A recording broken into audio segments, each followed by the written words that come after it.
பிரியமான சகோதர சகோதரிகளே, 5 நண்பர்கள் அவர்கள் இணைந்து பயணம் மேற்கொண்டார்கள், சுற்றுலா சென்றார்கள். அந்த 5 நண்பர்களும் இயற்கையை ரசித்து கொண்டே சென்றார்கள். மீன்களை பிடித்து அவற்றை அவர்கள் சுட்டு உண்டு கொண்டு சென்றார்கள். மகிழ்ச்சியோடு சென்றார்கள். பாட்டு பாடி ஆடலாடி அவர்கள் மகிழ்ச்சியோடு சென்று கொண்டிருந்தார்கள். பல இடங்களை சுற்றி பார்த்தார்கள். பல மனிதர்களை அவர்கள் கண்டு பழகினார்கள். கடைசியிலே உணவருந்த ஒரு அங்காடிக்கு, ஹோட்டலுக்கு சென்றார்கள்.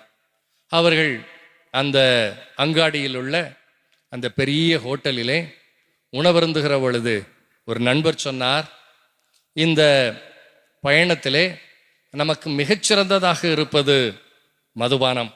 எனவே மதுபானத்தை நாம் குடிப்போம் என்று அவர் சொல்ல, மற்றவர்களும் அதை ஏற்றுக்கொண்டு குடிக்கிறார்கள். அதிகமாக குடிக்கிறார்கள், இன்னும் குடிக்கிறார்கள்.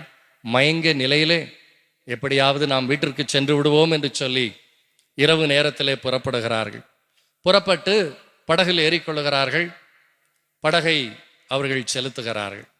அங்கு தண்டுகளை வலிக்கிற பொழுது அந்த படகுகளை அவர்கள் மிக வேகமாக செலுத்துகிறார்கள்.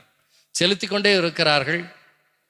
அவர்கள் நேரமாகிக் கொண்டே இருக்கிறது, மணி ஆகிக் கொண்டே இருக்கிறது. இன்னும் அவர்கள் தங்களது இடத்தை வந்து அடையவில்லை.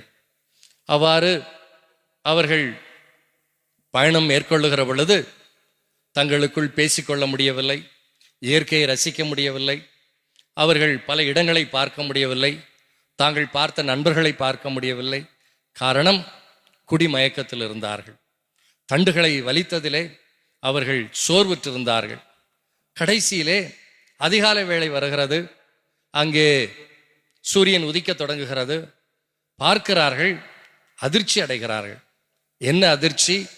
அவர்கள் எந்த இடத்தில் அந்த படகை அந்த கடலிலே கட்டி இருந்தார்களோ அதே இடத்தில் தான் நின்று கொண்டிருக்கிறார்கள். என்னவென்று பார்க்கிறார்கள், படகை அங்கு ஒரு மரத்தில் கட்டி வைத்துவிட்டு அது எங்கும் சென்று விடாது அதனை கட்டி சென்றிருக்கிறார்கள். ஆனால் குடிமயக்கத்தில் வந்தவர்கள் படகிலிருந்து தண்டை வலித்தார்களே ஒழிய அவர்கள் மரத்தில் கட்டியிருந்த கயிற்றை அவிழ்த்து விடவில்லை. கயிறை அவிழ்க்காமல் அவர்கள் துடுப்பு வலித்து கொண்டு வேகமாக வலித்து கொண்டே எப்படியாவது வேகமாக சென்று விட வேண்டும் என்று முயற்சி எடுத்தார்கள். அவர்கள் ஒரு அடி கூட அந்த இடத்திலிருந்து முன்னேறவில்லை. சோர்ந்து போனார்கள், மயங்கி போனார்கள். ஆனாலும் கூட அவர்கள் தாங்கள் சென்றடைய வேண்டிய இடத்தை அடையவில்லை. காரணம் என்ன? அவர்கள் அந்த படகை கட்டியிருந்த கயிற்றை அவிழ்க்கவில்லை. பிரியமான சகோதர சகோதரிகளே, நாமும் பரிசுத்த ஆவியானவரை ஞானஸ்நானம், உறுதி பூசல், திருவருட்சாதனங்கள், ஜபத்தின் வழியாக பெற்றிருக்கிறோம். ஆனால் நமது வாழ்வில் நாம் பாவத்தில் கட்டியிருக்கிற கயிறை அவிழ்க்காமல் பல வேளைகளிலே நாம் பயணம் மேற்கொள்ளுகிறோம். நாம் அவர்களை போன்று குடிமயக்கத்தில் அவர்கள் பயணம் புறப்பட முயற்சி எடுத்தது போல நாமும் உலக ஆசையிலே, உலக மயக்கத்திலே, சிற்றின்ப ஆசையிலே நாம் கட்டுண்டு பயணம் மேற்கொள்ளுகிறோம். ஆவியானவர் கட்டுக்களை அவிழ்க்க நமக்கு ஆற்றல் தருகிறார். ஆவியானவர் நமக்கு புதிய அருள் வாழ்வை தருகிறார்.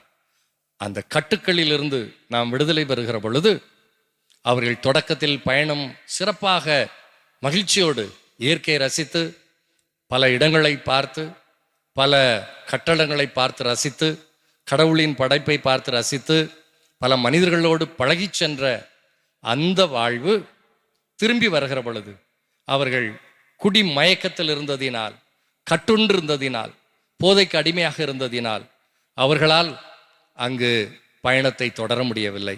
பிரியமான சகோதர சகோதரிகளே, நமது வாழ்க்கை பயணத்தை நாம் சிறப்பாக தொடங்கி நாம் சென்றடைய வேண்டிய இலக்கை நாம் அடைய வேண்டுமே ஆனால் தூய ஆவியானவர் நம்மோடு இருந்து செயலாற்றுவதை நாம் உணர வேண்டும்.